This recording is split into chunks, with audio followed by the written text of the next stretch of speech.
Well, howdy there. We're going to try an experiment with a split screen with my little camera robot Wally following me around. Good job, Wally. And over here at the bench, you should be able to see what I'm doing at the bench. Oops, Wally lost me. Hey, I'm right here. We'll see how this works. I think it's probably going to work pretty good, but we're going to proceed with this. And what we're going to proceed with here is the job that I started with yesterday's video, or the video that I posted a while ago, I guess. I made this little ingot that could easily be rolled through. Hopefully, through the rolling mill. But before we actually use the mill on it, I'm going to do a little scaling because it has. Let's grab a wheel here that I can use for that. Chaotic bench as always, and just to take the oxides off and start rolling with really clean metal. Try and hit all four sides of this.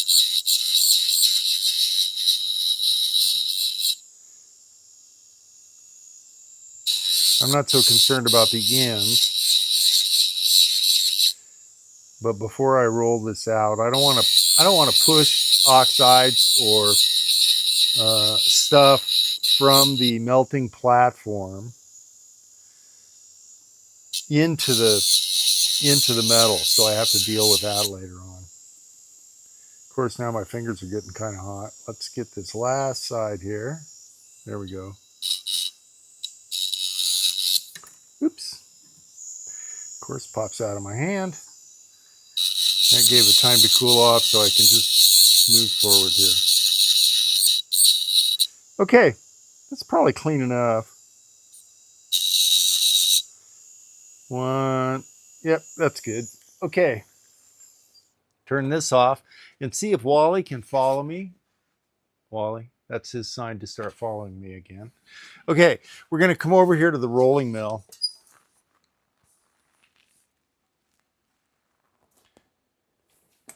And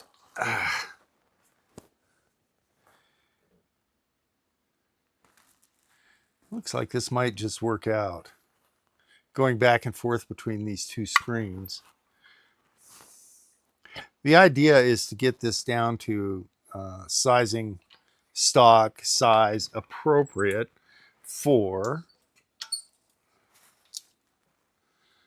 the half shank that I'm going to do on this ring. And this is going to take a few rolls, and I may have to step off frame for a second to do some annealing. Or actually, I think I can do that right at the bench for the most part. So you should be able to see that too. Let's see here. Working with such an ouch. Bang my elbow on my camera table. Hey, while I'm doing this, I'm just going to mention, this makes me kind of proud. Everything I have on this table, which you can't see because Wally won't look down there for me, is being run by solar power. After we get done shooting this video, I'll show you what I mean. It's pretty cool. I have a battery, 100 amp hour battery, an inverter, and a controller on a little platform that I can attach to this workbench that the laptop is sitting on. And then I can take it off the platform real easily. It just lifted off a couple of screws that I have on there. I drilled some big holes in the platform, and you'll see when I take a photograph or take a video of it a little bit later for you. When I'm finished with this, I just take it back over to the far side of my workshop there, and I've created some wings, so I'm gonna have to deal with that. When you're rolling, if you don't roll in slow enough, Wally, over here, buddy. Follow me again. Come on, you know you want to. Follow me.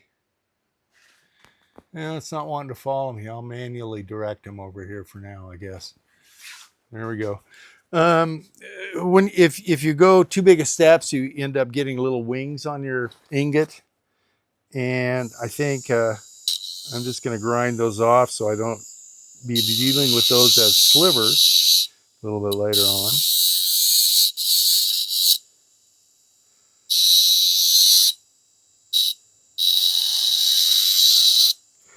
Gee, with the price of gold, I hate to see this dust flying. But, you know, what are you going to do? We've seen fluctuations before, but nothing quite like this, right? Okay, and while we're here, I'm going to go grab what I need to anneal real quick. Turn on my torch, and I'll be back with some a quench tank here in just a half a second.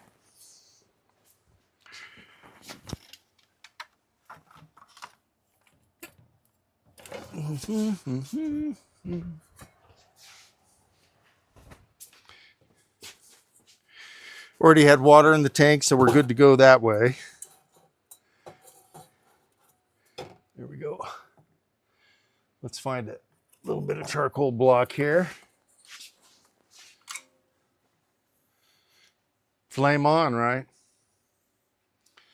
If you're a goldsmith, was one of the first, I guess it's Marvel people, was the Human Torch one of your favorite characters? Was mine. Okay, get that to a nice dull red hot and quench immediately. And I use water for a fast quench, and that should take it to full anneal. Make sure I put that up there so it doesn't tip over. Wally, let's see. Are you going to start following me? There you go. Good boy. Okay, and you always want to quench in water before a rolling mill, because if you quench in pickle, if you're going to do any milling at all, always quench in water rather than pickle. At least, I suppose you could quench in oil, wouldn't hurt. But there's always micro cracks and micro porosity in any in just about any precious metal product, even trace amounts. And what happens is when you quench and pickle, it will absorb up into the metal, and then it'll squish out on your rollers when you begin milling. And so the cool thing about this ring, the cool thing about this is it doesn't really have to end up any particular size. So I can kind of just use my best judgment on this. And I think here I have actually enough to complete the half shank that I want to do. And the thickness, I'll go over here so you can look at it.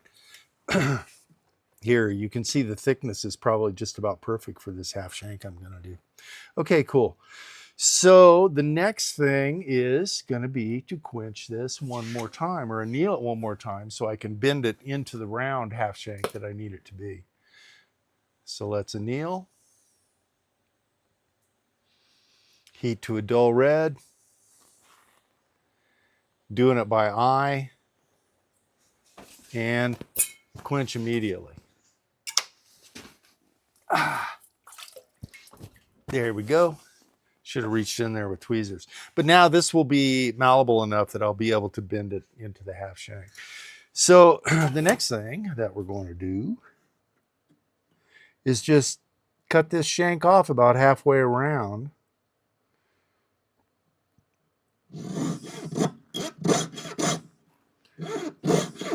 The reason this ring doesn't have to be any particular size is that it's going to be a gift to a young woman who right now is just a child. I guess it was grandma's ring or something, a family story. And it's going to be a gift to this child, but not for a few years yet. So we don't know what size she's going to be when she receives it. So we just don't worry about it too much, right? Okay, let's see if our annealing strategy worked out pretty good. Let's see approximately what size this was. I'm going to call that about a 5.5.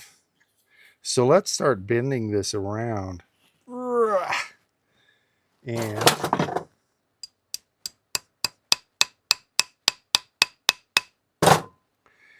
at about a size 4. And you'll see why in a second. If we make it a size 4, then we can always stretch it up to that approximate 5.5 that we were looking for.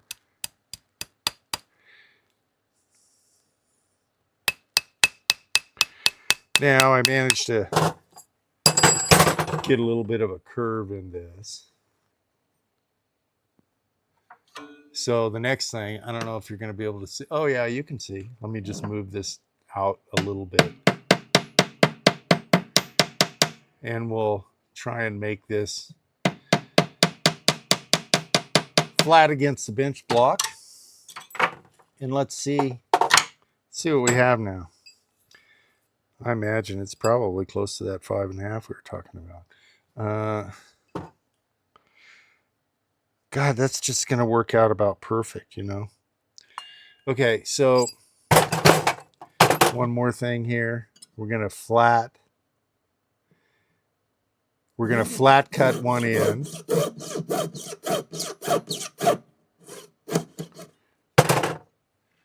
And then back on the mandrel.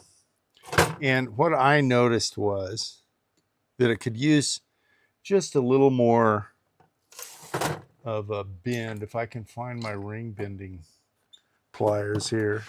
My bench is always, oh, here they are, right where they're supposed to be. My bench is kind of always a mess. So, you know, don't judge, huh? Don't judge me.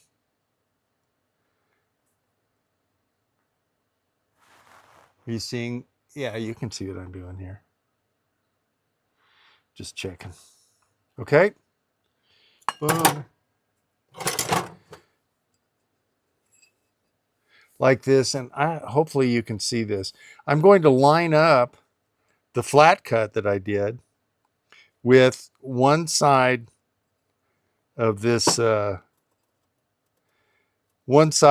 ring, and I'm going to use the other side to inform where the other cut is going to be.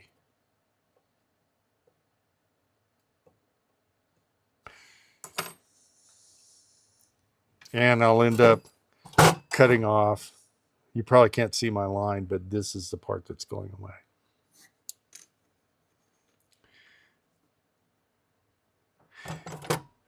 And now we're going to flat cut this baby.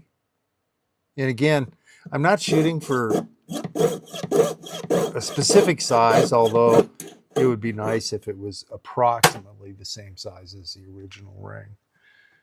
And now,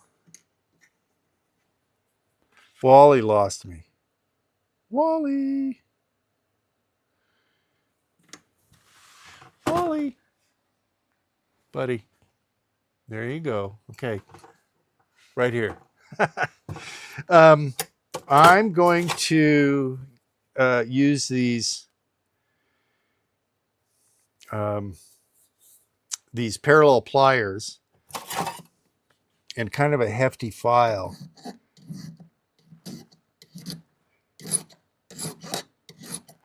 to make sure these ends are in fact really nice and flat.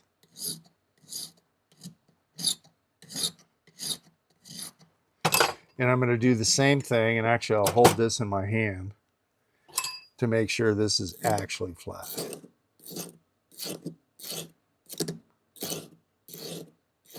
I wonder if I lose Wally because he can't see my face. I suppose that's probably true. You going to come with me here? Yeah.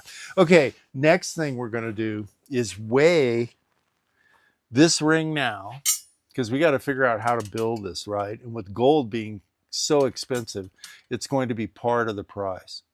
So this, right now, the way it is, weighs 2.83 grams. We'll make a note of that. over here.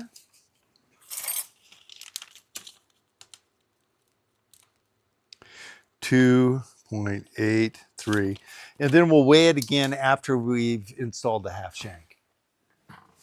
Okay. So, you know, if you're working,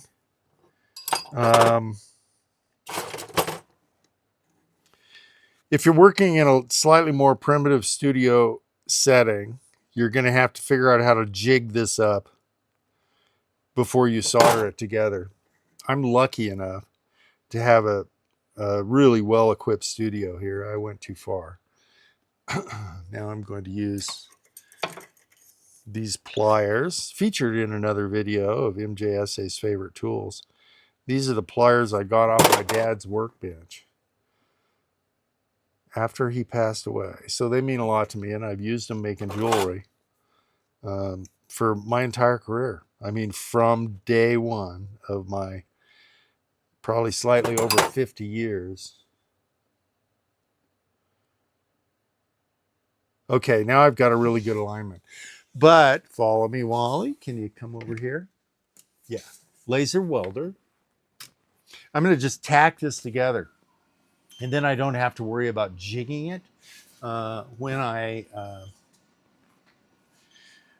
actually solder it with a good hard solder.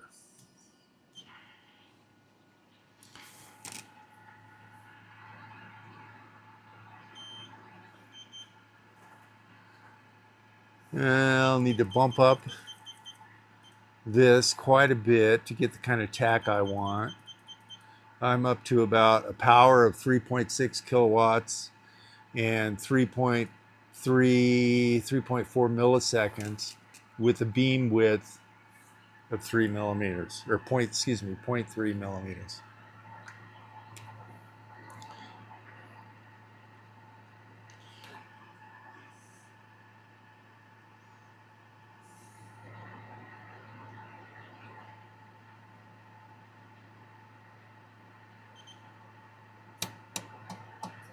Tack and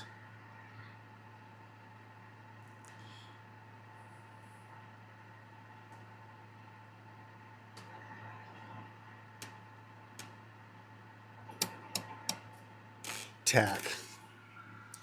That's going to have to turn off by itself. All right, and it looks like I've got a pretty good alignment here. Bring it back over to this camera. So I'm not going to stress out too much about changing that right now. So let's move this over to the solder pad.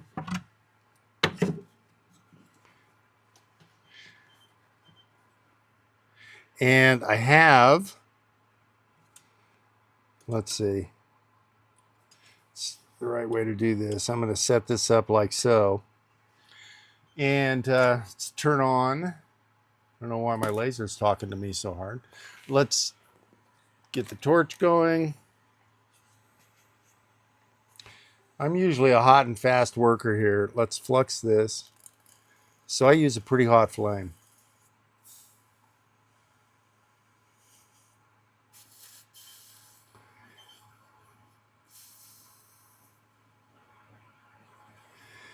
All right, let's get out our solder.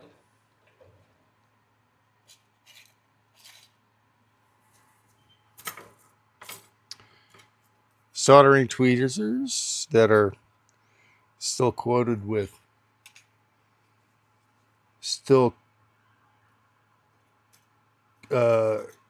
coated with soot from that last video. Let's use this technique. I'll use my titanium rod, heat this baby up, and I can pick it up. Need a little heat on the titanium rod, and I'm going to turn this heat down just a hair right now.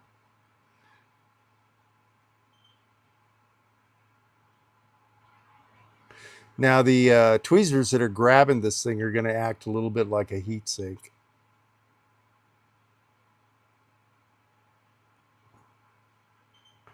So I have to focus heat there. One side done already.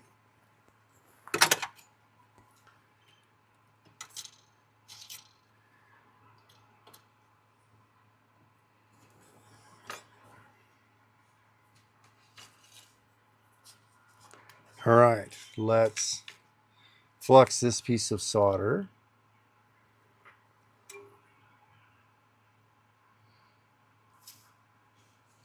And we'll use that same pick it up with the titanium rod technique here.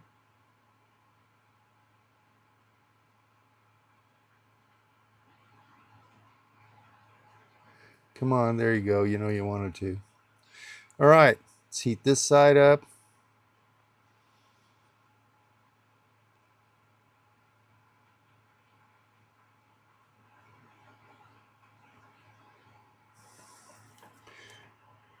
All right, that looks like it flowed pretty well. We're going to double check though to make sure it flowed through to both sides. And yes, both sides are done really well. Okay, hope you can see that. I think I'm going to end this video here because we saw the next progression. Wally, follow me over here, buddy. Other side, come on. He's not following me. All of a sudden he wants to ignore me. Okay, I'll do it manually. Hope you enjoyed this video. If you did, please give it the big thumbs up and subscribe for more useful content. We'll continue to do more of these in the workshop videos as time goes on. So again, thank you for viewing, and I'll see you next time. Okay, bye.